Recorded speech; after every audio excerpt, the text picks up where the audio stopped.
본문 말씀을 같이 두 군데 말씀을 읽고 그리고 나누도록 하겠습니다. 첫 번째 보시면 마태복음 15장 14절 말씀 있습니다. 마태복음 15장 14절. 원래는 마태복음 15장 1절부터 20절까지 쭉 다 읽어야 됩니다.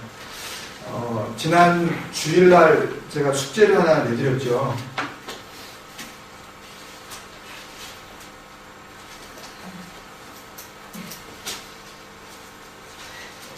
숙제라고 하기에는 좀 그런가요? 그냥 이렇게 권유를 드렸죠. 없었나요? 나는 왜 그렇게 한 것 같지? 네, 있죠. 다 아시죠? 예. 요것도 숙제로 그냥 이렇게 쭉 읽어주십시오. 가서 한번 읽어보시고 다 아시는 내용이지만 일단은 15장 14절 마태복음 15장 14절 같이 읽겠습니다. 시작. 그냥 두라. 그들은 맹인이 되어 맹인을 인도하는 자로다. 만일 맹인이 맹인을 인도하면 둘이 다 구덩이에 빠지리라 하시니. 아멘. 그 다음 두 번째 누가복음 6장 39절.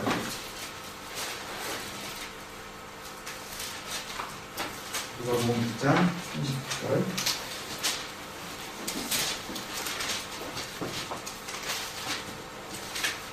읽을까요? 시작. 또 비유로 말씀하시되 맹인이 맹인을 인도할 수 있느냐? 둘 다 구덩이에 빠지지 아니하겠느냐? 아멘. 네, 그래서 제목을 같이 한번 읽겠습니다. 시작. 맹인이 맹인을 인도하는 비유. 네, 비유의 제목이 맹인이 맹인을 인도하는 비유입니다. 비유 설교가 쭉 끝나고 나면 예수님의 비유 설교에 대해서만큼은 전체적인 윤곽을 이렇게 아시게 될 거예요. 지금까지는 거의 다 아는 거지만 좀 정리가 안 되셨었다면 이렇게 처음부터 끝까지 이렇게 쭉 한번 우리가 예수님께서 비유로 하신 것들을 구체적으로 이렇게 다 이렇게 낱낱이 한번 이렇게 뒤져보는 그런 작업을 통해서 좀 정리가 되실 겁니다. 참고 말씀이 있는데요.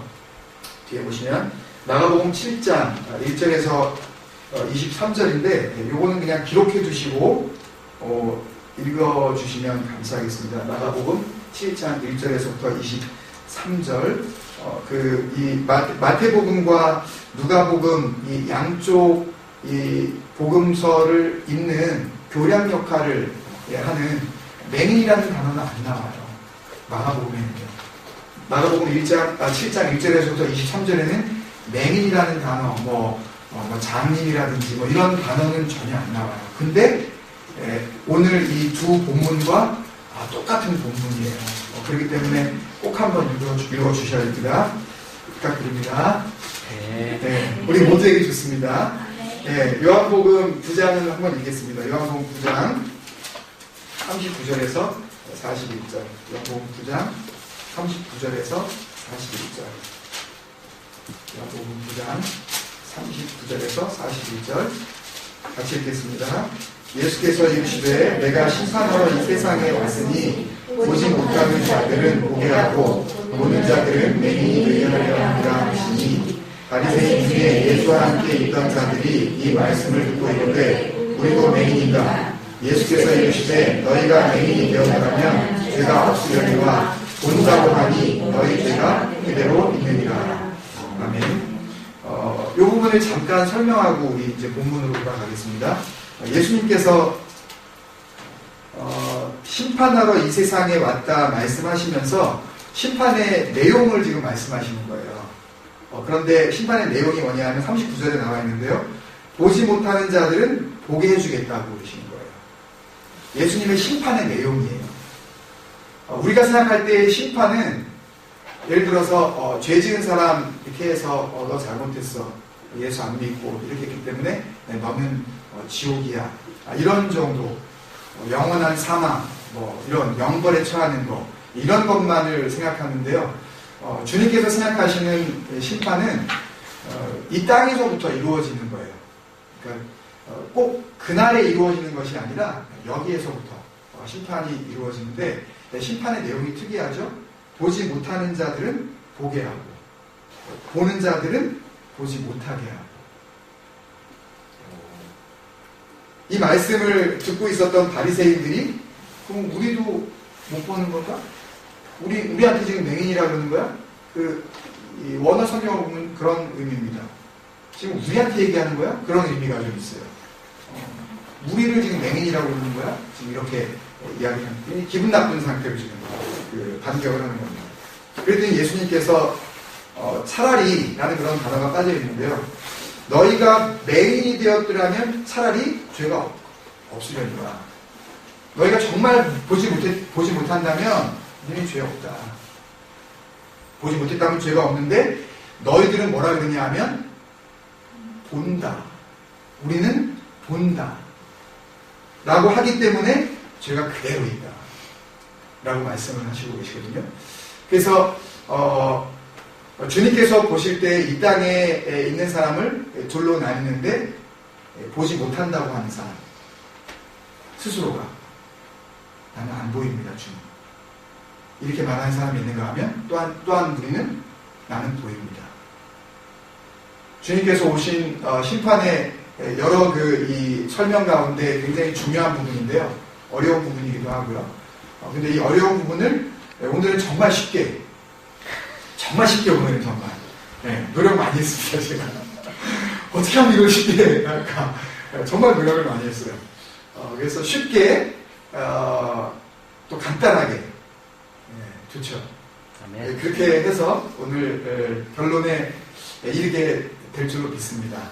그런 마음이 주님께로부터 분명히 제가 있어요. 그래서 같이 그렇게 나누도록 하겠습니다. 먼저 그 다음 보시면요. 본문으로 돌아가서 마태복음 15장 14절 마태복음 15장 14절로 돌아가면 앞에 뒤에 거는 나중에 이제 시간 나실 때 한번 읽어보시고 요 14절만 딱 보시자고요. 다른 것들은 다 fade out, 다 이 어둠 속으로 사라졌다고 생각을 하고 요 14절만 딱 이렇게 두드러지게 튀어나왔다고 우리가 생각을 하고 딱 요것만 보겠습니다. 그냥 두다. 그들은 맹인이 되어 맹인을 인도하는 자로다. 영어 성경에 보면요. leave them. 냅둬. 그런 말이죠. 그냥 놔둬. 그 다음에 they are. 그들은 맹인이 되어 맹인을 인도하는 자로다를 영어 성경으로 간단하게 they are blind guides. 그들은 누구냐 하면 맹인을 인도하는 가이드예요. 블라인드 가이드. But they 그거는 나타나 있지 않지만 본문에 써 있지는 않아요. 그렇지만 맹인이 되어 맹인을 인도하는 자로다 라는 그런 의미로 우리가 거기다 조금 문장을 덧붙여 보면 they are blind guides but they also are blind. 그들은 장님을 인도하는 사람들이지만 그들도 역시 장님이다. 그 말씀을 지금 주님께서 해주고 계십니다. 그러면서 만일 이게 비유예요 지금. 만일 맹인이 맹인을 인도하면 둘이 다 구덩이에 빠지리라. 맹인이 맹인을 인도하게 되면 구덩이가 있으면 거기에 빠진다는 거죠. 여기서 구덩이를 굳이 이렇게 막 신학적으로 해석하지 않아도요. 예수님께서 말씀하시는 구덩이는 구덩이에요, 정말. 빠져나올 수 없는 구덩이. 이 단어 자체가 오스노스라는, 아실 필요 없어요. 오스노스라는 단어인데요. to deepen이라는 단어예요. 그러니까 깊게 자꾸 파내려간다는 그런 뜻이에요. 끝까지 파내려가. 그러면은 계속 파내려가면 어떻게 돼요? 밑이 없죠. 그런 비슷한 단어, 신약성경에 나오는 단어, 무저갱. 끝이 없는 갱도. 그게 뭐예요? 지옥을 의미하죠. 게헨나, 하데스. 그런 말씀 들어보셨죠? 전부 지옥을 의미하는 건데, 게헨나. 들어보셨나요? 안 들어보셨어요? 네, 게헨나. 그 다음에 하데스. 구약 성경에서 나오는 내가, 시편 같은 데 보면 내가 수올에 내려갔으니 나의 고난 가운데 주님께서 나를 도우셨나이다. 이렇게 할 때 그 수올. 창세기 할 때도 여러 번 했었는데 그 수올이 바로 이 죽음의 세계예요. 그 수올이라는 이 히브리 단어가 이거 어려우면 그냥 기억하지 마세요. 이걸 알고 싶으신 분들은 기록하셔도 되고요. 수올이라는 히브리 단어가, 이 죽음의 세계라는 이 단어가 신약에 와서 게헨나, 게헨나 혹은 하데스, 딱 한 번 나오는 희한한 단어 타르타르스라는 단어가 있는데, 게헨나, 여기 써도 되나요? 예? 잠깐 저기 예? 안 되나요? 펜이 없어요. 네. 펜이 사무실에 있어요. 네. 네. 어르신들 그것만 하고 넘어갈게요. 이따가 적어드리기로 하고요. 그래서 이 구덩이라는 의미 자체가 가지고 있는 그 영적인 의미는 예수님께서 거기에 빠져나와서 헤어나올 수가 없다. 그러니까 이제 영원한 형벌 가운데 처해지는 그런 세계. 쉽죠? 여기까지는요? 네, 구덩이. 네, 구덩이. 맹인을 인도하게 되면 둘 다 빠진다. 둘 다 헤어나올 수가 없다. 그러면 여기 두 종류의 맹인이 나옵니다. 쉽죠? 첫 번째 종류의 맹인은 가이드. 네. 가이드 맹인. 맹인 가이드. 첫 번째예요. 그죠? 맹인 가이드인데 그 사람도 맹인이야. 맹인인 맹인 가이드. 아시겠죠? 첫 번째 종류, 여기 나오죠, 그죠? 네. 맹인인 블라인드 가이드. 맞죠? 네. 두 번째 맹인은?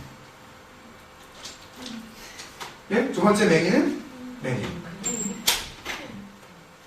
그죠? 게헨나는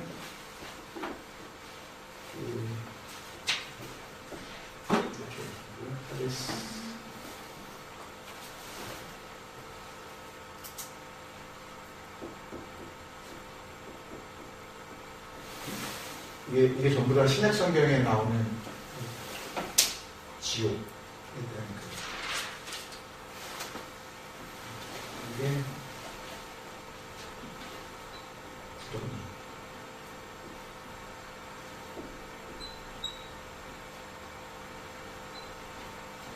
오스모스.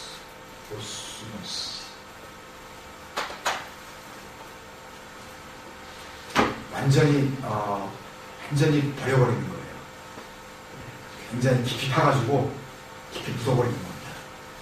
요거를 알려드리는 이유가 있어요. 결론에서 요게 또 다시 만나야 되기 때문에 요거를 알아야 결론에서 우리가 편안하게 할 수 있을 수가 있습니다. 자, 두 종류의 맹인이 우리 알았어야 되세요? 네, 자, 그러면 다음. 첫 번째 맹인은 누구였는가?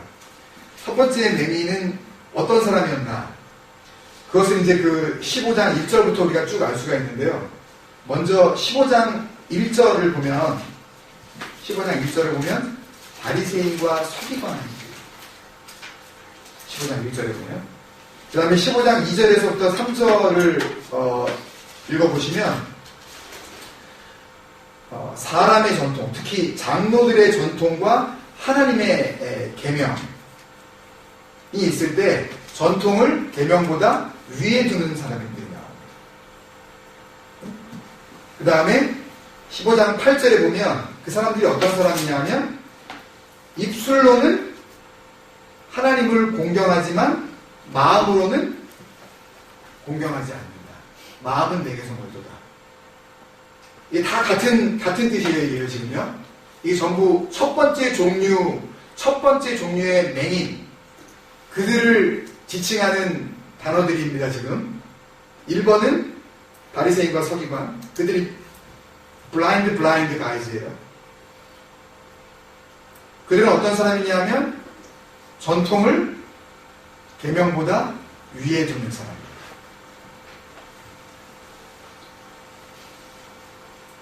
예를 들면 이런 거 있죠. 여러분, 우리도 그런 게 있습니다, 여러분. 그러니까 예를 들면 예배의 형식이라는 것은 사실 어떻게 보면 우리가 정한 부분이 있는데요. 예를 들면 뭐 찬양하고 무슨 뭐 대표기도 하고 말씀 읽고 뭐 또 설교하고 찬양하고 뭐 이런 어떤 예를 들면 시작하면서 설교부터 하면 안 되나요?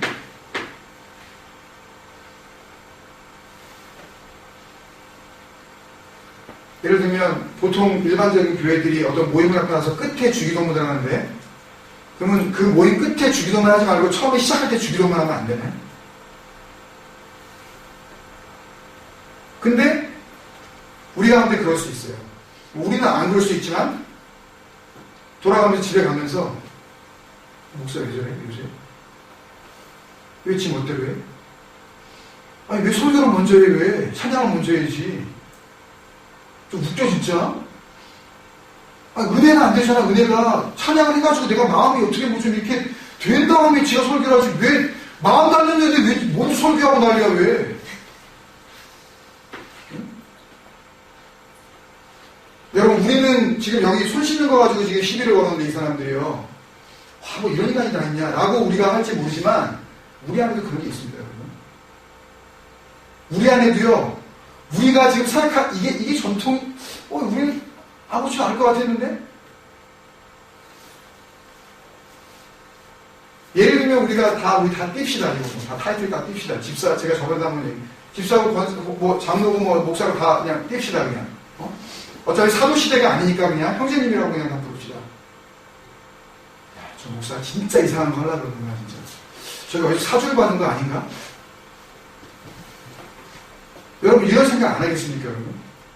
우리 안에 들어와 있는 이 프레임이라는 게요, 이 패러다임이라는 게요 굉장히 무섭습니다. 우리는 아닐 거라고 생각하는지 모르지만 우리도 굉장히 많아요. 굉장히 많아요. 오늘 말씀은요 누구를 위한 말씀인지 우리가 잘 생각해야 해요. 그런 인간들을 위한 말씀이야 라고 생각하실 건지 잘 생각해야 돼요. 그다음에 세 번째는 입술로는 공경하는데 막 하나님 사랑해요 막 말끝마다 난 정말 하나님 뭐 은혜 때문에 막 근데 하는 말을 마음속에서는 그냥 온통 그냥 더 그 탐욕과 막 더 가지려고 시기와 막 어떻게 뭐 저런 걸 어떻게 저런 거 사입었지 막 이러면서 막 그런 어떤 막 질투에다 막 그냥 부러워하는 정도를 막 지나쳐가지고 막 그런 마음들 막 이런 것들이 있거든요. 이게 다 이 마음을 하나님 공경하지 않는 거예요. 우리는 단순히 예배를 드리냐 안 드리냐만 가지고 우리는 하나님을 공경하느냐 이런 그것을 결정하려고 하는데 그 다음에 9절에 보면 사람의 계명으로 교훈을 삼아 가르치는 삶. 그러니까 성경을 인용만 하고 자기 생각을 이야기하는 거예요. 대표적인 게 자꾸 여러분들 할 수 있다. 하면 된다고 생각하시면 됩니다, 여러분. 여러분 우리가 정말 그렇게 긍정적인 생각을 하면 우리의 모든 일들 가운데 긍정적인 결과를 우리가 얻을 수밖에 없어요. 그거는요 저기 이 정신문화원 같은데 어디 가가지고 무슨 어떤 그런 데서나 그 강의 그 사람들끼리 해야 되는 거예요. 긍정적인 생각 좋아요. 우리 아이들이 긍정적인 사람이 돼야 됩니다.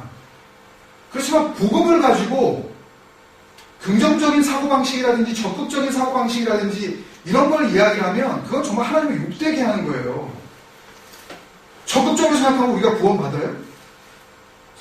베드로 얼마나 적극적으로 막 주님께서 나 이제 좀 있으면 죽는다 그랬더니 아닙니다 주님, 제가 절대 그런 일이 일어나지 않겠습니다 주님. 그랬더니 주님이 뭐라 그러셔요?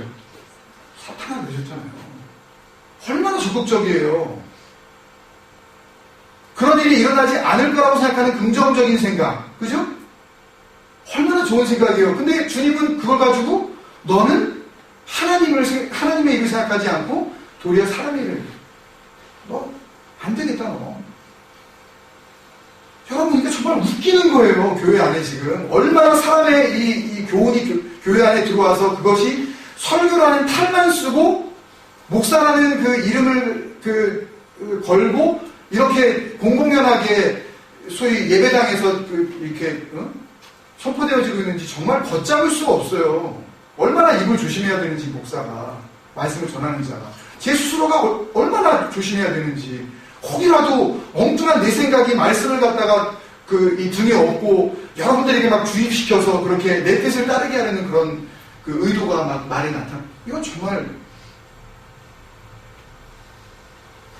그 다음에 다섯 번째, 13절에 보면, 하나님께서 심으시지 않은 것이.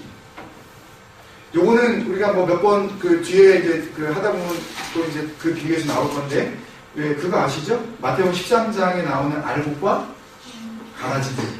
네. 그 주인은 알곡만 심었는데 모르는 사이에 나쁜 인간이 와가지고 거기다가 가라지를 심었어요. 근데 그냥 둬라 그러시잖아요. 그때도 그냥 leave them 그러시잖아요. 그냥 놔둬라. 괜히 그거 뽑으려고 그러다가 이것도 같이 수수할 때까지 놔뒀다가 곤란되죠. 그 말씀을 연상시키는 하나님께서 심지 않으신 것이 있다는 거죠. 그거는 반드시 뽑힌다. 그 다음에 여섯 번째는요, 베드로가 15절에 보면은 대답해서 이 비유를 설명해 주세요. 좀 해석을 해 주세요. 그랬더니 16절부터 쭉 말씀하시는데, 그건 한번 제가 읽어보겠습니다. 16절부터 예수께서 이르시되 너희도 아직까지 깨달음이 없느냐. 입으로 들어가는 모든 것은 배로 들어가서 굉장히 유치하게 설명하시는 거예요. 주석을 봐도요, 그렇게 얘기하고 있어요. 예수님께서 이것도 깨닫지 못하는 자들에게 쉽고 또 쉽게 지금 설명을 해주고 계신다고. 야, 먹으면 뒤로 나오잖아. 이걸 얘기하고 있다. 이걸 지금 주님께서 17절에 입으로 들어가는 모든 것은 배로 들어가서 뒤로 내버려지는 줄 알지 못하느냐. 입으로 나오는 것들은 마음에서 나오나니 이것이야말로 사람을 더럽게 하느니라. 마음에서 나오는 것은 악한 생각과 살인과 간음과 음란과 도둑질과 거짓 증언과 비방이 이런 것들이 사람을 더럽게 하는 것이요 쉽지 않은 손으로 먹는 것은 사람을 더럽게 하지 못하느니라. 여기서 사람을 더럽게 하지 못하느니라 할 때는 뭘 더럽지 못하게 한다는 걸까요? 마음. 그렇죠. 할렐루야. 감사합니다. 잘 적어줬어요. 마음을 더럽게 하지 못하고. 이것도 오해하면 안 돼요. 먹는 거 사람을 더럽히지 못하게 되는데 이것도 먹어도 되고 이것도 해도 되고 뭐 이것도 해도 되고 더럽히지 못한대잖아. 이걸 그런 식으로 적용한 사람이 진짜 화근형이에요. 정말. 이건 정말 그렇게 하면 안 돼요. 이거는 마음. 먹는 것 가지고는 우리가 마음을 더럽게 하지 못한다. 그 자체는 일단 더러운 것이 아니다 라고 지금 주님께서 이렇게 말씀하셨는데, 그렇다면 여섯 번째는 마음에 악한 생각이 들어있는 자. 그렇죠? 그 뒤에 나오는 나머지 다섯 가지. 살인. 주님께서는 살인을 사람을 죽이지 않았더라도 어떻게 해요? 마음에 미워하는 마음만 가졌어도 이미 간음, 음란, 이미 음욕을 가능하지 않았어도 음욕을 품은 그 자체로 주님께서는 이미 너희들은 가늠했다. 완료형으로 말씀하셨잖아요. 그러니까 주님은 언제나 행동을 물론 보시지만 마음을 보시는 거죠. 이미 벌써 너는 했구나. 이미 벌써 너는 그렇게 저질렀구나. 또 이미 너는 나를 예배하고 있구나. 이미 너는 정결하게 되었구나. 이게 벌써 중심에서부터 승부가 난다는 거. 이걸 말씀해 주고 계십니다. 그러니까 이 첫 번째 맹의는 뭐냐면 맨 마지막 여섯 번째는 마음의 악한 생각.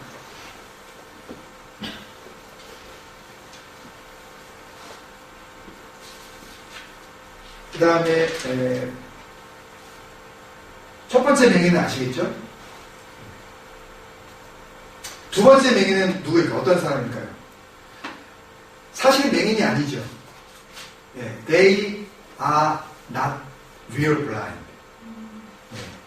They are spiritually blind. 그들은 마음으로, 영적으로 뭘 못 보고 있다는 거죠. 여러 가지가 있지만 두 가지만 말씀드리고 싶어요. 이 본문에 나와 있는 걸로만 우리가 보자면, 첫 번째, 뭘 보지 못했기 때문에 주님께서는 그도 맹인이라고 말씀하냐면, 자기를 인도하는 자가 맹인이라는 걸 몰라. 네? 자기를 인도하는 자가 맹인이라는 걸 모르기 때문에 맹인이에요. 그죠? 그걸 알았다면 주님께서 맹인이라고 안 하셨는데 그걸 따라가는 걸 보고 자기를 인도하는 자가 맹인이라는 것을 보지 못해요. 그걸 몰라. 첫 번째는. 두 번째는 그 사람이 가르치는 것이 참인지 아닌지 그걸 몰라. 예를 들면 이런 거죠. 저는 굉장히 그거를 강조하고 아주 집요할 정도로 저는 그것을 중심으로 삼습니다. 그 가운데 하나가 바로 성전이라는 용어예요. 성전. 그래서 저는 누군가가 특히 이제 그 설교자나 아니면 무슨 뭐 부흥회 할 때 막 성전 건축 이렇게 말을 하는 사람 보면 막 정말 어떻게 표현할 길이 없어요. 제 마음을. 요한복음 2장 21절에 예수님께서 성전 성전 척결 사건 막 성전에 들어가셔서 돈 바꾸는 매매하는 의자 다 엎으시면서 내 집은 이런 곳이 아니다. 뭐 하는 곳이다? 주의동을 드렸죠. 만인이 기도하는 집이다. 너희가 강도의 구려를 나중에 소굴을 만들었구나. 라고 하시면서 주님께서 이거를 헐어버려라. 46년 동안이나 지은 이 수르바벨 이 성전, 예루살렘 성전 헐어버려라. 내가 며칠 만에 3일 만에 다시 짓겠다. 그랬더니 참나마도다. 막 이게 막 들고 일어나는 거죠. 예루살렘 성전 안에 있던 막 지도자들이 어디 지금 하나님의 거룩한 성전 앞에서 이게 어디 겁도 없이 헐어버리라고 성전을 헐으라니. 근데 주님께서는 그 뜻이 뭐라고 말씀하신 거예요? 자기 몸이 성전이라는 것을 가르쳐서 말씀하셨어요. 우리 고린도전서 지난달에 하고 그랬을 때도 고린도전서 3장 16절 외우기 쉽죠? 너희 몸이 하나님의 영이 거하시는 뭔지 모르냐? 성전인지 알지 못하는 거야. 요한계시록 21장 22절에도 맨 마지막에 새 예루살렘이 이제 임하고 새 하늘과 새 땅을 바라보면서 거기에서 영광스러운 하나님의 임재를 보는데 그 임하는 예루살렘 성에 성전이 없네요. 그래서 사도 요한이 이렇게 고백하고 있어요. 계시록 21장 22절에 성 안에 내가 성전을 보지 못하였으니 나는 못 보겠다. 나는 성전을 봐도 안 보여. 예루살렘이 임하는데 그 안에 성이 있어야 돼. 성전이 있어야 돼. 성전이 안 보이는데 이유가 뭐냐 하면 왜 성전이 안 보이냐 하면 왜냐하면 그 이유는 주 하나님 곧 전능하신 이와 및 어린 양이 더 템플이라고요. 더 홀리 템플이라고요. 하나님이 성전이시기 때문에 성전이 더 이상 필요 없는 거예요. 예수 그리스도께서 성전이 되셨기 때문에 더 이상 우리가 건물을 지을 필요가 없단 말이에요. 그런 거 가지고 성전 건축한다고 그러면서 뭐 헌금 정말 저는 정말 견디지를 못해요. 정말 그 부분에 대해서는. 근데 그렇게 성전 건축하자고 했을 때에 말하는 이 사람은 뭐예요? 우리가 이야기한 걸로 치면 그 앞에 있는 첫 번째 내용이죠. 근데 그걸 들으면서 그래도 내가 좀 해야겠지? 좀 해야겠지? 대개의 경우 그런 교회들은 주보에다가 또 적어요. 네? 헌금한 이 이름을 뭐 액수까지는 안 적어요. 이름을 되게 또 뭐 남의 눈도 있는데 좀 해야지. 김지사는 얼마 있을까? 이번 사람은 얼마 있을까? 맞춰야지 어느 정도는. 뭐 이런 거예요. 이건 뭐예요? 이렇게 하는 건 뭐예요? 두 번째 내용입니다. 같이 가는 거예요. 그렇게 결혼입니다. 그럼 이게 끝이에요. 쉽죠. 쉽죠. 예수님의 판결이에요. 예수님께서 결론을 처방을 딱 내리십니다. 14절에 나와 있어요. 뭐예요? 네? 14절에 나와 있어요. 아니. 시작하면 그냥 두거나. 그냥 리드. 저는요, 계획적으로 이거 말씀을 이렇게 하지 않았는데요. 준비하지 않았는데, 얼마나 막, 온몸에 막, 은혜에 충만한 하나님의 그 임재, 와, 주님 이렇게 하시려고 이렇게 말씀으로 우리를 같이 인도해 나가시는군요. 왜? 5일 전에 주일에 그냥 13번째 연을 강의하면서 지나갈 수도 있었는데, 왜 하필이면 로마서 1장과 요한복음 17장을 갖다가 막 번갈아 복잡하게 왔다 갔다 하면서 말씀을 전하도록 저를 인도해 주셨는지 제가 이유를 알고서 무릎을 탁 치면서 감사했어요. 이 비유를 우리에게 더 정확하게 알게 해 주시려고 시편 119편, 그것도 너무너무 소중한데, 내가 이 땅 가운데 이야기한 비유 설교도 결코 무시할 수 없단다. 그런 말씀을 딱 주시는 것 같아요, 마음에. 그래서 제가 그 묵상하는 가운데 그 마음이 딱 저에게 주시면서 감사합니다. 미리 알게 하시고 미리 마음을 준비시켜 주셔서 이 말씀을 들을 수 있는 우리는 좋은 밭, 옥토가 된 줄로 믿습니다. 저는. 네, 옥토가 중요한 거잖아요. 씨앗은 문제가 없잖아요. 근데 우리의 마음밭이 중요하기 때문에 우리가 준비가 되어져 있으면, 정말 잘 기경이 되어져 있으면, 그러면 주님께서 말씀을 주셨을 때에 그것이 열매로 거두어질 수 있으니까 너무너무 감사한 거예요. 우리 모두가 이렇게 다 저는 준비되어져 있다고 이렇게 믿어졌기 때문에 더 감사할 수밖에 없었습니다. 그냥 두라. leave them. 우리 로마서 지난 저희 주일날 나눈 말씀 가운데 로마서 1장 21절부터 32절까지 쭉 이렇게 우리가 같이 봤었죠. 그때 24절, 26절, 28절에 이 4절에 보면 그들을 마음의 정욕대로 더러움에 어떻게 내버려 두사. 이게 뭐예요? leave them. 냅둬라. 더러운 마음 가진 거는 그대로 놔둬라. 26절에 그들을 부끄러운 욕심에 내버려 두셨으니.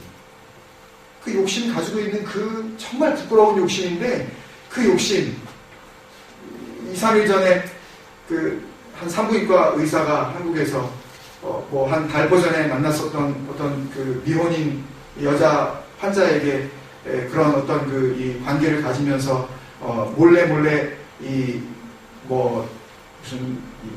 마취제며 또 막 이런 어떤 그냥 함부로 사용하면 안 되는 그런 여러 가지 의약품들을 이렇게 몰래 가져다가 그 여자에게 주사하고 또 관계를 맺고 막 이런 아주 불륜을 저지르다가 불과 한 3일 전인가요? 주사를 서로가 놓고 그리고 또 그런 부정한 관계를 맺고 잠에 떨어졌는데 깨어나 보니까 이 여자가 죽어 있었죠. 그래서 이 여자가 타고 온 자동차에다가 조수석에 싣고, 그것도 자기 아내를 깨워서 내가 실수로 이렇게 사람을 죽이게 됐는데 큰일 났다고 싣고 또 한강 고수부지까지 갔죠. 그래가지고 거기다가 내려놓고 이제 그 여자의 차니까 마치 자살한 것처럼 이렇게 다 꾸며놓고 그리고 빠져나와서 집으로 돌아왔죠. 이런 모든 것들이 다 부끄러운 욕심에서부터 감추어진 욕심들. 이거 그 욕심 내는 그것을 하나님께서 막지를 않으시는 거예요. 하나님을 모르는 사람들은 원망하죠. 왜 그런 일이 일어날 때 하나님께서 안 막으셨냐? 왜 이런 일들을 하나님께서는 그냥 내버려 두시냐라고. 하나님의 통치 방식이에요.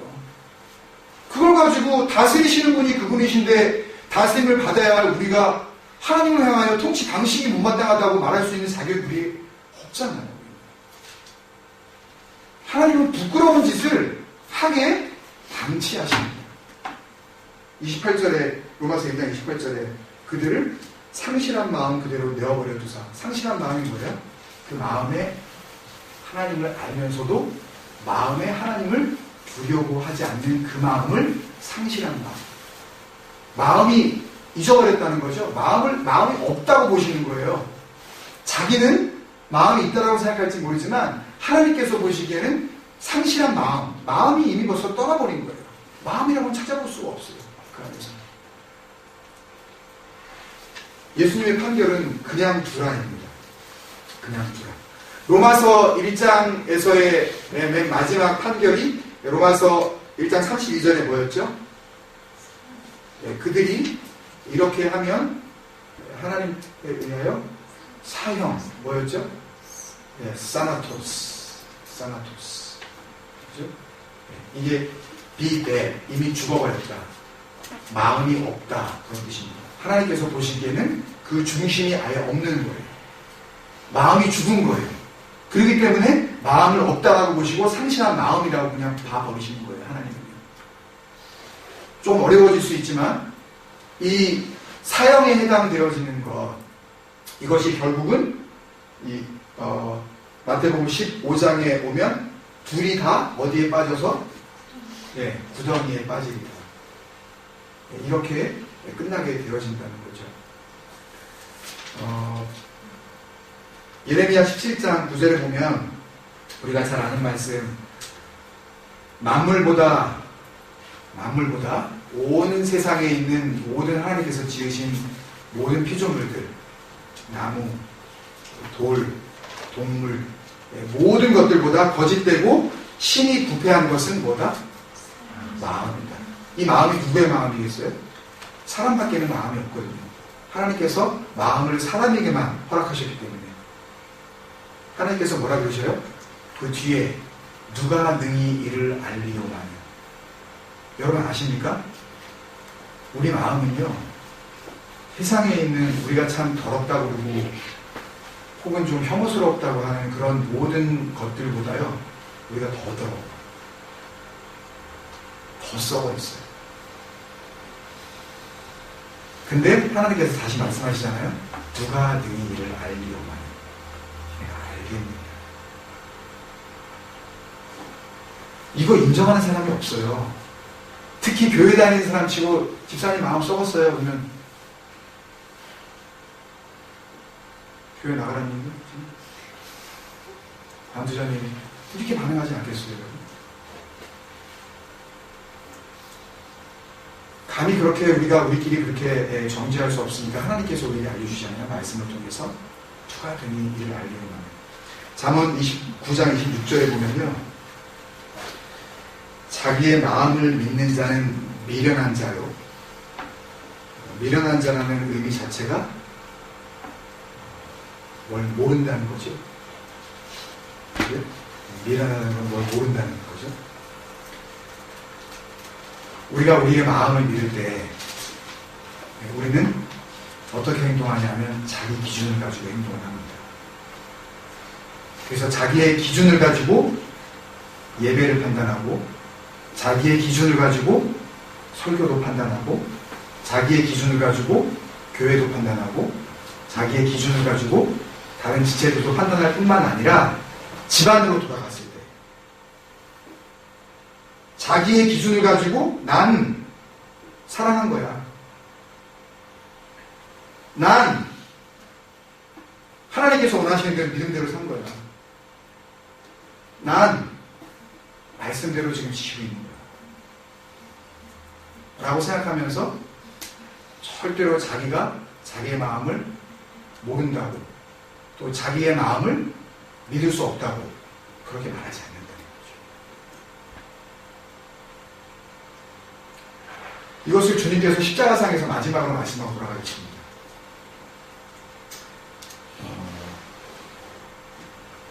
누가복음 23장 24절인데요. 오늘 말씀의 결론이기도 해요. 주님 사역의 결론이기도 하고요. 누가복음 23장 24절. 주님께서 십자가에서 기도하시는 소위 그 가상 칠언 중에 나오는 한 말씀인데요. 누가복음 23장 24절. 같이 한번 읽겠습니다. 누가복음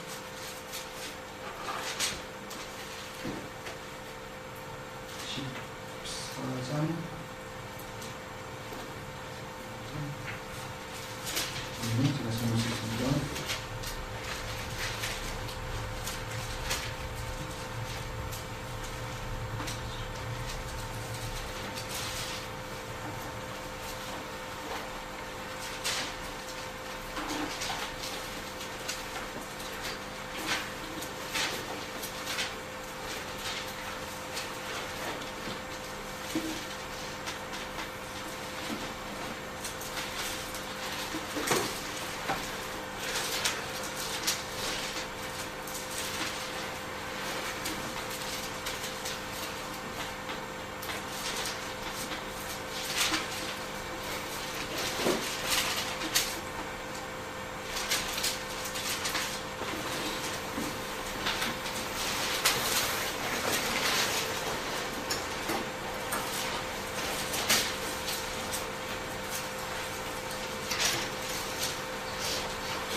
24장 34절 합니다. 3장 34절. 같이 읽겠습니다. 시작. 이에 예수께서 이르시되 아버지 저들을 사하여 주옵소서 자기들이 하는 것을 알지 못함이니이다 하시더라. 아버지 저들을 사하여 주옵소서. 하나님의 용서밖에는 지금 기댈 것이 없는데요. They do not know. They don't know what they are doing. 맹인들의 첫 번째 맹인이든 두 번째 맹인이든 다 똑같아요. 자기들이 뭘 하고 있는지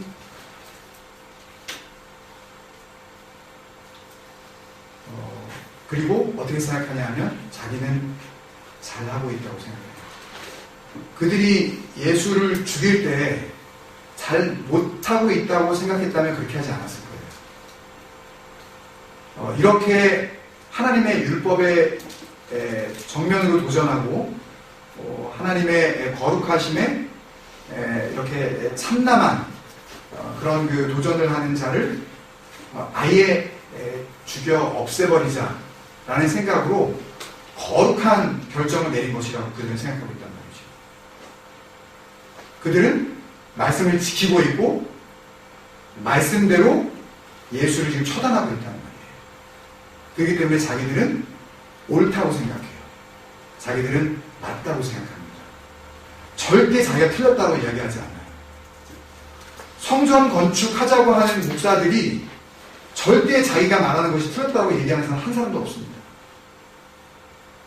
그것을 듣는 성도들도 아니 왜 그런 거 가지고 왜 시비를 걸어요? 왜? 그렇게 시비 걸 게 없어요? 아니 예배당이라고 하는 것보다 성전이라고 그러면 조금 더 나이스하잖아요. 조금 더 뭔가 분위기가 괜찮. 예배당보다는 성전 좋잖아요. 교회 와서 기도해라. 이것보다는 성전에서 기도하자. 뭔가 좀 느낌이 오지 않아요. 이렇게 말들을 한단 말이죠. 자기들이 생각하는 어떤 그 기준을 가지고 정말 주님께서는 그것을 위하여서 온 삶을 바치셨음에도 불구하고 자기들의 못 보고 있는 것, 자기들의 모르는 것, 이것들을 인정하지. 우리 안에 그런 것들이 있을 수 있습니다. 우리 안에 있습니다. 이런 것들을 놓고 우리가 이 비유가 나를 향한 비유가 되지 않게 하기 위해서 우리가 기도하고 또 그렇게 살아가야 될 줄 믿습니다. 그러지 않겠습니까, 여러분? 네. 왜냐하면 첫 번째 맹인이나 두 번째 맹인이나 둘 다 똑같이 결론은 똑같아요. 부정. 로마서 1장 32절 표현을 들으면 사나토스. 사형에 처하는 것이고 그렇기 때문에 정말 우리가 임마누엘의 삶을 살아가고 있는지 이것은 임마누엘을 자주 선포한다 그래서 임마누엘이 되는 게 아니에요. 선포가 의미가 없는 것은 아니지만 예수님께서는 한 번도 우리에게 선포해라라고 우리에게 권면하신 적이 없어요. 그래서 저는 그런 부분에 대해서 굉장히 조심합니다. 여러분 선포하십시오. 여러분들이 할 수 있다고 선포하십시오. 선포가 능력입니다. 맞는 것 같기도 하고 틀린 것 같기도 하고 굉장히 애매모호한데요. 굉장히 마음 가운데 막 뜨거운 어떤 그런 그 영향력으로 오는데요. 주님께서는 한 번도 너희 입으로 선포해라. 막 이러면서 우리를 그렇게 이끌고 가지 않으셨어요. 정말 중요한 것은요. 선포하는 것보다 선포할 수 있는 그 말씀이 내 안에 있느냐 없느냐가 더 중요합니다.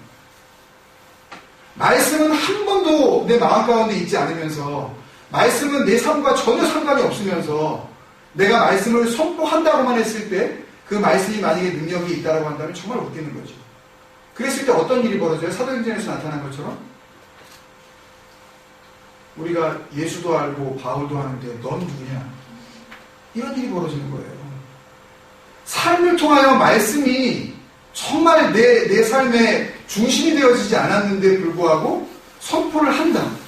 임마누엘을 그냥 자꾸 외친다. 그러면 사라토스를 벗어나서 우리가 임마누엘이 될 수 있다? 정말 가능할까요, 여러분?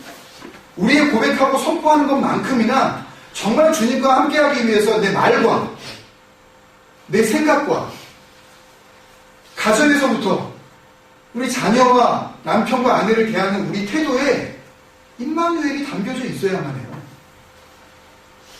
그러지 않고 백날 임마누엘을 갖다가 수백만 번 외친다 한들 그 임마누엘이 저와 여러분을 구원해 줄 수가 없습니다. 선포는 구원의 능력이 아니에요. 삶이 능력인 줄 믿습니다. 정말 임마누엘의 삶을 살기를 원하신다면 한마디 임마누엘의 선포를 안 하더라도 삶을 통하여 내가 임마누엘 하고 있는지 아니면 사나토스 하고 있는지 드러날 것이기 때문에